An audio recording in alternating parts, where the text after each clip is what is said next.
A esquizofrenia é um transtorno psiquiátrico que inclui sintomas como delírios, alucinações e até mesmo o embotamento afetivo. Até hoje, a gente não sabe o que causa ela, mas nós temos diversas hipóteses para tentar explicar o que acontece no cérebro de uma pessoa que tem esquizofrenia. Em um vídeo recente aqui no canal, eu falei sobre o que é a esquizofrenia, explicando os diferentes sintomas e como que é feito o diagnóstico. Mas uma pergunta que sempre fica é: o que está acontecendo no cérebro de uma pessoa que tem esquizofrenia? Ou seja, quais são as alterações que explicam os sintomas que aparecem nesse transtorno? Nós podemos falar em hipóteses que abarcam dois grandes aspectos: os aspectos de alterações funcionais nas sinapses e os aspectos de alterações estruturais no cérebro. Há muito tempo atrás, foi aventada a hipótese de que ocorressem alterações no funcionamento de algumas circuitarias específicas do cérebro que explicavam os sintomas positivos e negativos. Por exemplo, acredita-se que os sintomas positivos tenham seu local de origem em circuitos mesolímbicos disfuncionais,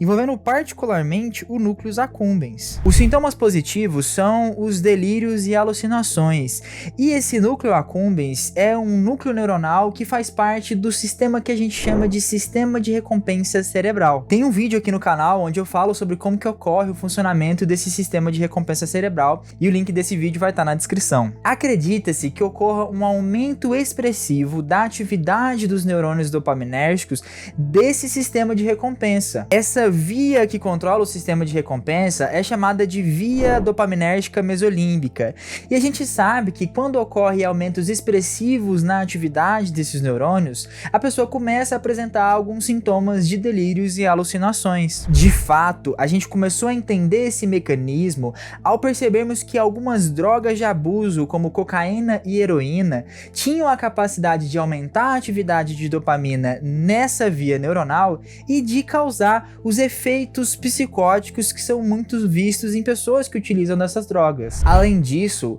outras ideias que corroboram para essa hipótese de aumento de atividade da via dopaminérgica mesolímbica é o fato de que a maioria dos antipsicóticos age diminuindo os níveis de atividade de dopamina e possuem efeitos clínicos relevantes na diminuição desses sintomas psicóticos, os sintomas positivos da esquizofrenia. Se por um lado ocorre um aumento da atividade dopaminérgica nessa via mesolímbica, propõe-se que ocorram uma diminuição da atividade dopaminérgica em outra via, chamada via mesocortical. Essa via é muito importante para a atividade do córtex pré-frontal ventromedial e para o córtex pré-frontal dorsolateral. Ok, são muitos nomes sendo apresentados aqui, mas a ideia é que a atividade da dopamina na via mesocortical sobre o córtex pré-frontal faz com que essa parte do cérebro tenha a capacidade de promover o controle inibitório dos impulsos, o raciocínio complexo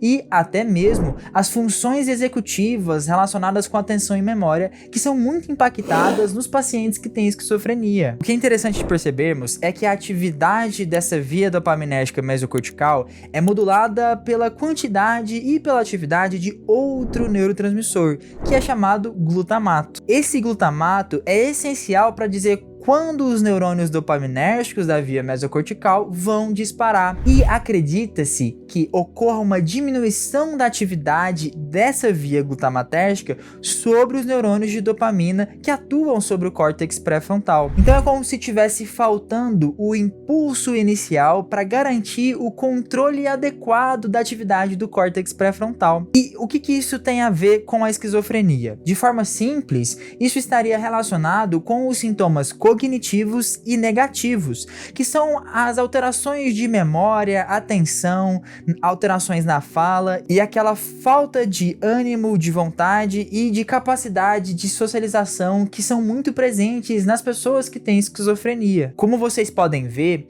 no âmbito das hipóteses funcionais, nós temos alterações complexas que geralmente estão relacionadas com a atividade de dopamina, mas que na verdade também participam outros outros neurotransmissores regulando partes distintas do cérebro que, uma vez estando desincronizadas ou atuando de forma incorreta, promovem os diferentes sintomas da esquizofrenia. E é justamente aí que entra uma pergunta fundamental que ainda não conseguimos responder. Se você tem um aumento de dopamina numa via e a diminuição de dopamina em outra, como a gente vai fazer com que isso se balanceie? Como que a gente aumenta a dopamina onde precisa ser aumentado e diminui onde precisa ser diminuído? Agora, falando sobre alterações estruturais que são encontradas na esquizofrenia, nós temos vários estudos de imagem que mostram uma diminuição de massa cinzenta, que seria os neurônios, em diversas partes diferentes do cérebro das pessoas que têm esquizofrenia. Por exemplo, vários estudos demonstraram uma diminuição de massa cinzenta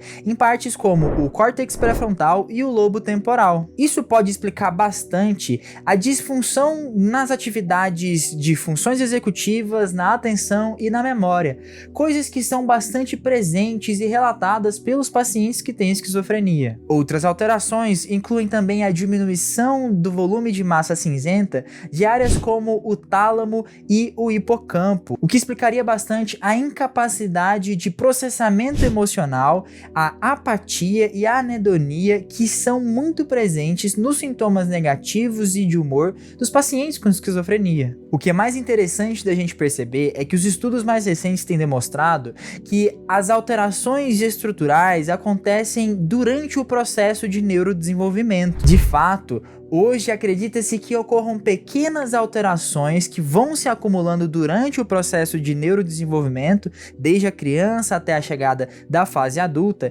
e que essas alterações predispõem um cérebro mais vulnerável para o aparecimento da esquizofrenia. Ou seja, acredita-se que existam genes que são capazes de promover essas alterações estruturais, tanto a nível de áreas diferentes, como também a nível das próprias sinapses, e que isso deixaria o cérebro com uma facilidade de formar um circuito psicótico, e que a interação disso com um ambiente estressor, principalmente estresses psicológicos ou até mesmo estresses nutricionais, vão ser fatores cruciais para engatilhar, para criar a condição necessária para essa rede, para essa circuitaria psicótica começar a funcionar de forma aberrante. Justamente com isso a gente acaba tendo a pergunta de o que de fato causa a esquizofrenia. E a resposta mais clara é que a gente ainda não sabe. Provavelmente ocorrem tanto essas alterações genéticas que eu falei para vocês, que vão deixar o ambiente neuronal de partes específicas do cérebro mais suscetível a ter surtos psicóticos, mas para além disso, efeitos do estresse ambiental são muito importantes para de fato engatilhar o início desse transtorno psiquiátrico. E isso é muito importante porque a grande maioria das vezes o diagnóstico da pessoa com esquizofrenia acontece durante o final do processo de neurodesenvolvimento, que seria a passagem entre a fase de adolescência e o início da fase adulta. Como vocês podem ver, o transtorno esquizofrênico é muito complexo e até hoje a gente precisa entender melhor quais são as relações entre os diferentes tipos de sintomas e as diferentes partes do cérebro relacionadas com esses sintomas, como também o que pode estar causando essas alterações de atividade e de estrutura no cérebro.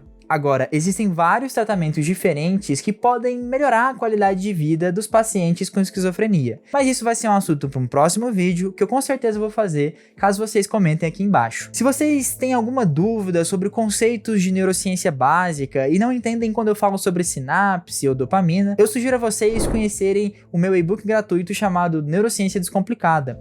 O link de acesso vai estar na descrição. Muito obrigado pela atenção de vocês e até mais!